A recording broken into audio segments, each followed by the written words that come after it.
36 میں فرماتے ہیں ان عدت الشہور عند اللہ 12 شہرا فی کتاب اللہ یوم خلق السماوات والارض۔ اللہ رب العزت نے اس آیت میں فرمایا کہ جس دن سے آسمان اور زمین کو پیدا کیا اسی دن سے مہینوں کی تعداد 12 ہے۔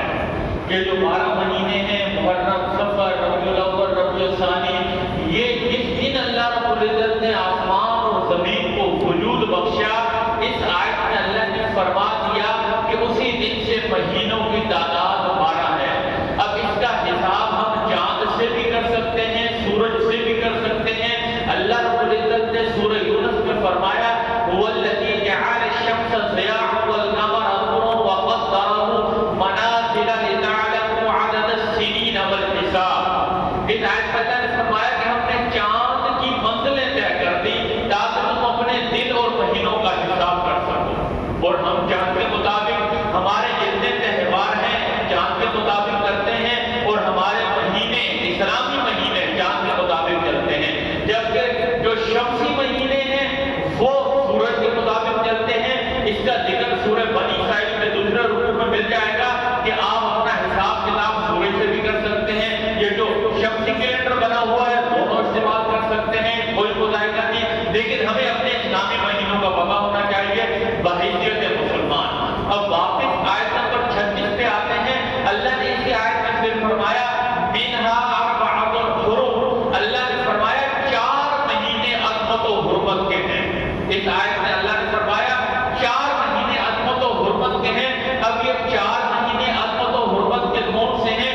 حدیث رسول کے مطابق آقا علیہ السلام نے فرمایا کہ یہ 4 مہینے ثلاث متوالیات، حضور نے فرمایا 3 تو لگاتار ہیں جو عظمت و حرمت کے مہینے ہیں، ذی القعدہ، ذی الحج، محرم، اور ایک ہے رجب کا مہینہ۔ یہ 4 مہینے حدیث رسول کے مطابق قرآن نے بھی بیان کیا، حضور علیہ السلام کی حدیث بھی آ گئی، لیکن ان 12 مہینوں میں سب سے افضل مہینہ جو ہے وہ تو ماہ رمضان مبارک کا ہے، وہ ماہ رمضان مبارک ہے، لیکن ان مہینوں کو بھی فضیلت، عظمت اور حرمت حاصل ہے 4 مہینوں کو۔ اللہ نے سورۃ التوبہ کی آیت نمبر 36 میں 4 مہینوں کے بارے میں فرمایا ذالک الدین القیم فلا تظلموا فیہن انفسکم، کہ ان 4 مہینوں میں اپنی جانوں پر ظلم مت کرو۔ یہ جو 4 مہینے عظمت و حرمت کے ہیں، محدثین مفسرین اس آیت کی تفسیر میں لکھتے ہیں کہ بھئی یہ جو 4 مہینے ہیں اپنے آپ کو ہر برائی سے ہم نے بچانا ہے۔ جو کوئی بندہ کوشش کرے گا اللہ رب العزت باقی مہینوں میں بھی اس کو گناہوں سے، برائیوں سے بچنے کی توفیق عطا فرمائیں گے۔ اس کا ہر مہینے مطلب لینا کہ باقی 8 مہینے جو مرضی ہم کرتے رہیے، 4 مہینے عظمت و حرمت کے ہیں، قرآن اس میں بیان کر رہا ہے۔ نہیں، ہم نے اپنے آپ کو ان مہینوں میں بھی زیادہ سے زیادہ عبادت میں لگانا ہے، برائیوں سے بچانا ہے، گناہوں سے بچنا ہے۔ جب کوئی بندہ کوشش کرے گا باقی مہینوں میں بھی اللہ رب العزت اسے ہر برے کام سے بچنے کی توفیق عطا فرمائیں گے۔ اب ان 4 مہینوں میں ایک مہینہ ہے محرم الحرام کا مہینہ، جو کہ اسلامی سال کا پہلا مہینہ ہے، موجودہ مہینہ ہے محرم الحرام۔ اس محرم الحرام میں ایک دن ہے 10 محرم الحرام کا، جسے یوم عاشورہ کا دن بھی کہتے ہیں۔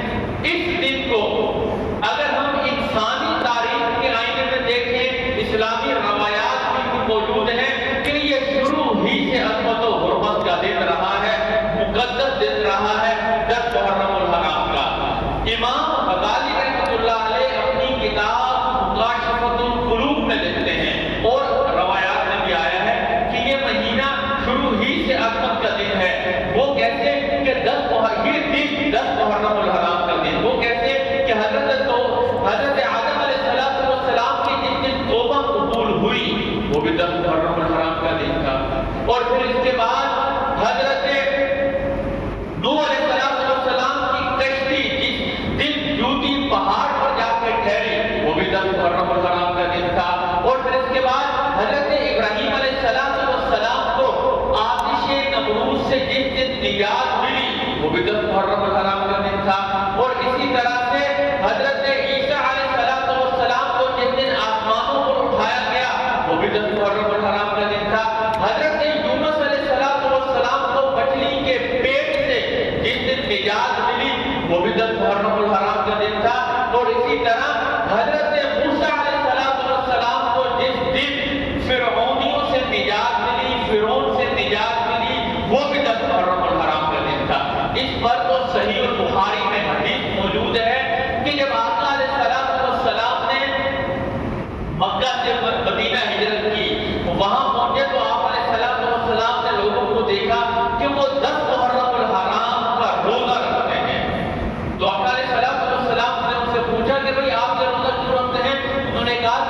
شکرانے کے طور پر یہودی روزہ رکھا کرتے تھے، کیونکہ حضرت موسیٰ علیہ السلام اور ان پر ایمان لانے والوں کو نجات ملی تھی فرعون سے۔ فرعون غرق ہوا تھا، اس کا لشکر تباہ و برباد ہو گیا تھا بحر جردن میں، وہ 10 محرم الحرام کا دن تھا تو وہ روزہ رکھتے تھے۔